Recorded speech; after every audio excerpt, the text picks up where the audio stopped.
Corruption Perception Index. From 114, 120 na po tayo out of 182 countries.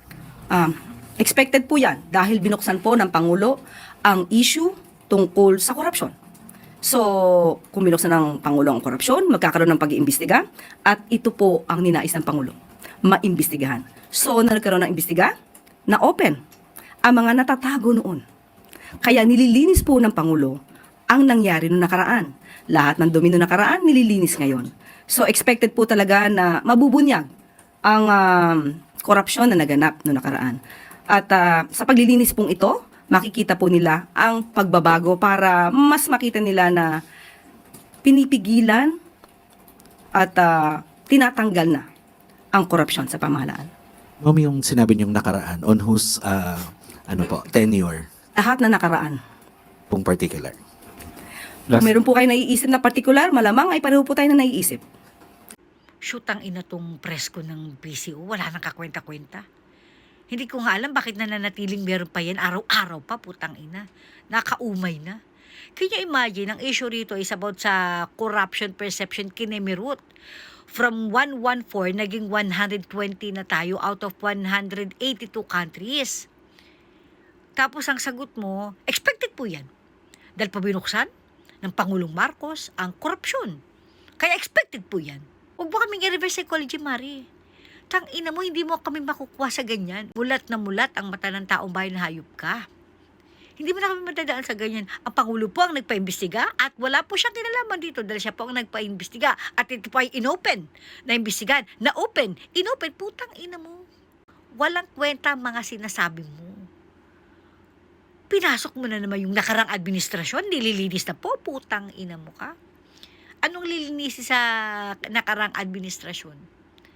Wala namang issue ganyan kay PRRD. Ang issue kay PRRD naman kung makalaban sa kanya is EJK, war on drugs, kinemerut, pero never. Okay, never sa corruption. Walang corruption. Alam mo yun, sa'yo lang nanggaling yung corruption na yan eh. Ang kapal nga ng mukha mo, sa lakas mong mangurap. Okay? The fact na tinotolerate mo ang pangungurap ni Ngagba at ang mga kaalyado niya, isa ka na rin sa kurap. Ganun lang kasimple yun eh. Hindi naman kayo magnanakaw, Mari, kung hindi magnanakaw ang leader nyo. Sino ba partikular sa nakarang administrasyon ang tinutukoy nyo? Kung sino yung nasa isip nyo, ganyan din na nasa isip ko. Pare-pareho pa tayo na iniisip, yes, putang ina mo ka. Wala ka talagang kwentang kausap. Ito ba yung PCO spokesperson? Putay na, partida, spokesperson to ng Pangulo. Sa bagay, ano ba explikin nyo? Kung yung Pangulo nga, wala rin kwenta. Naturalmente, ang kanyang spokesperson, katulad niya, wala rin kwenta. Putay na ka, ang layo-layo ng sagot mo. Hindi mo sinagot na maayos. Di ba? Dinamay mo na naman si President Duterte. Dahil hindi mo kayang pagtakpan ang katarantaduhan ng administrasyon ni Bangag. Okay? Kaya ginagamit mo palagi si President Duterte. Kung hindi si President Duterte, syempre si VP Sara.